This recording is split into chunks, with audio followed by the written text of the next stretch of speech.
Hello everyone, कैसे हैं आप लोग। तो आई होप सब बढ़िया चल रहा होगा आपकी लाइफ में। आप लोगों के कुछ क्वेश्चंस आए हैं और मैं आज थोड़ा सा इलेबोरेट एक जानकारी देना चाहता हूँ, आप लोग से बात करना चाहता हूँ कि रूट कैनाल ट्रीटमेंट क्या है। आपको जो जब आप डेंटिस्ट के पास जाते हो तो आपके डेंटिस्ट आपको बताते हैं कि एक रूट कैनाल ट्रीटमेंट करना पड़ेगा। तो ये रूट कैनाल ट्रीटमेंट क्या है और रूट कैनाल ट्रीटमेंट कहाँ से करानी चाहिए, कैसे करानी चाहिए, क्या प्रोसीजर है, कब करवानी चाहिए, किन किन परिस्थितियों में रूट कैनाल ट्रीटमेंट होती हैं, तो इसकी जानकारी आज हम इस वीडियो में रखेंगे। ठीक है, तो वीडियो अंत तक जरूर देखिएगा। जो नए फॉलोअर्स हैं प्लीज़, वो जो नए नए आए हो आप लोग, प्लीज़ हमारे चैनल को लाइक शेयर सब्सक्राइब जरूर कीजिएगा। आप इंस्टाग्राम पे भी हमें फॉलो कर सकते हैं। तो चलिए वीडियो को शुरू करते हैं।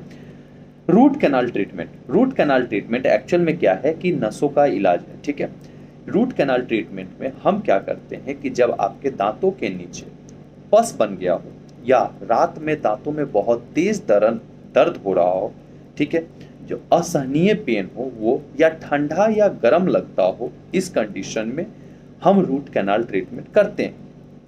ठीक है, रूट कैनाल ट्रीटमेंट ये तो सिम्टम आने के बाद है।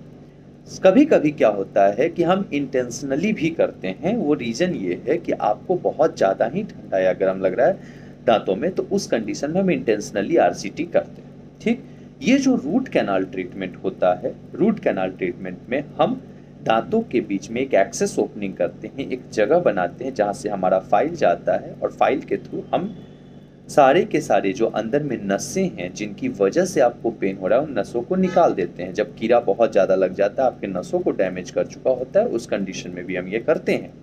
ठीक है, रूट कैनाल ट्रीटमेंट जो होता है उसमें कुछ दिनों के लिए, कभी कभी एक सीटिंग में रूट कैनाल पूरा हो सकता है, या कभी कभी एक से अधिक सीटिंग भी लग सकता है। 2 या 3 तो कॉमनली हम लेते ही हैं रूट कैनाल ट्रीटमेंट करने।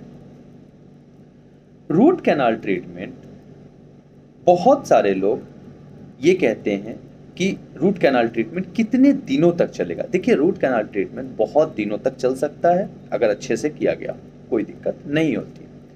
रूट कैनाल ट्रीटमेंट कराने के बाद आपको क्या क्या चीज़ें ध्यान रखनी है ये, ठीक, उसका डॉक्टर आपके एक्सेस ओपनिंग करके, मैं एक बार प्रोसीजर बता देता हूँ। सबसे पहले एक्सेस ओपनिंग करेंगे। एक्सेस ओपनिंग करके उसमें जो आपके जो कैनाल्स हैं उसको सफाई करके उसमें क्या मेडिकामेंट्स भर देंगे कि कुछ दिनों तक एंटीबायोटिक भर देंगे अगर पस बना हुआ है तो।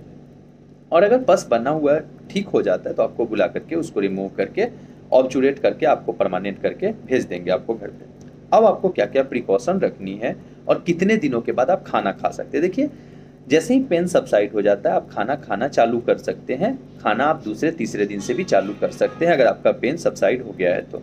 ठीक है, लेकिन अगर कभी कभी 2-3 दिन 4 दिन लग जाता है पेन सबसाइड होने में, तो आप 1 हफ्ते के बाद भी खाना खा सकते हैं। ठीक है, साथ में एंटीबायोटिक अपना खाते रहना है, कोई इशू नहीं है। रूट कैनाल ट्रीटमेंट में आप की बात जो है, जो ध्यान रखने चीज़ है, आपको कैपिंग करानी है। कैपिंग कब करानी है ये भी बता देता हूँ। कैपिंग आपको पक्का करानी है, वरना रूट कैनाल ट्रीटमेंट कराने का फ्रैक्चर का चांस बहुत होता है। क्योंकि सिंपल सी बात समझिए, मान लीजिए आपका एक टूथ है, अगर इसके ऊपर कैप नहीं रहेगा, सीधा प्रेशर आकर के इस दांत के ऊपर पड़ेगा, दांत ऑलरेडी कमजोर हो चुका है, तो क्या होगा, टूट जाएगा, फ्रैक्चर हो सकता है। तो इस कंडीशन में आपको दांत निकलवानी पड़ जाएगी, रूट कैनाल फेलियर हो सकता है।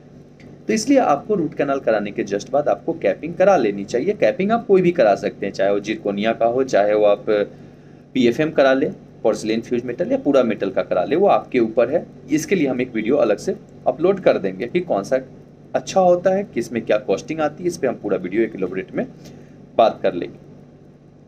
रूट कैनाल कराने के बाद कैपिंग तो करानी। अब कैपिंग कितने दिन बाद करानी, देखिए बहुत बार ये होता है कि डॉक्टर आपको बोलते हैं कि देखिए आफ्टर 1 मंथ आकर के आप एक काम कीजिएगा, हमें नाप दे दीजिएगा, फिर 2 से 3 दिन तो लैब में लग जाता है बनने में, उसका जाके आप लगवा सकते हैं। बट कोशिश कीजिए 15 से 20 दिन के बाद जाकर के नाप दे दीजिए। जैसे ही पेन सबसाइड हो जाता है, आप एकदम बिल्कुल परफेक्ट फील करने लगते हैं, आप जाकर के कैप के नाप दे दीजिए। और नाप जैसे ही दे के आएंगे 2 से 3 दिन के बाद आपके डॉक्टर बुला करके आपको उस पर फिक्स कर देंगे, ल्यूटिंग कर देंगे। तो रूट कैनाल ट्रीटमेंट में खर्च कितना आता है, ये भी एक बहुत जायज़ सवाल है आप लोग का। रूट कैनाल ट्रीटमेंट में देखिए, जगह से जगह और डॉक्टर पे डॉक्टर वेरी करता है। अलग अलग जगह पे अलग अलग रेट है, जिसका कि मिनिमम रेंज 2500-3000 रुपये से शुरू होकर के, ठीक है, डिपेंड करता है कि आपका प्रॉब्लम कितना है, 3000-4000 रुपये भी लग जाता है, और ये 10-10 हज़ार 20-20 हज़ार रुपये तक जाता है। Most probably on an average अगर मैं बात करूँ तो 8 से 9,000 के रुपए के बीच, 7 से 9,000 के रुपए के बीच में इसका कॉस्ट आपको रूट कैनाल का पड़ेगा। ठीक है, तो ये था पूरा जानकारी जो आपको रूट कैनाल ट्रीटमेंट के बारे में जानकारी चाहिए थी। मैंने रूट कैनाल ट्रीटमेंट के बारे में आपको पूरी जानकारी दी है।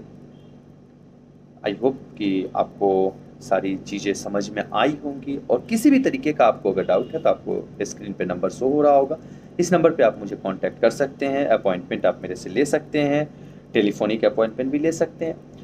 तो आप मेरे से बात कर सकते हैं किसी भी तरह की समस्या के लिए। आप मुझे इंस्टाग्राम ओशियन ऑफ डेंटिस्ट्री के नाम से पेज है, उस पर फॉलो कर सकते हैं। आप मुझे व्हाट्सएप पे मुझे अपना प्रॉब्लम शेयर कर सकते हैं, और आप मुझे फॉलो कर सकते हैं टेलीग्राम पेज पे।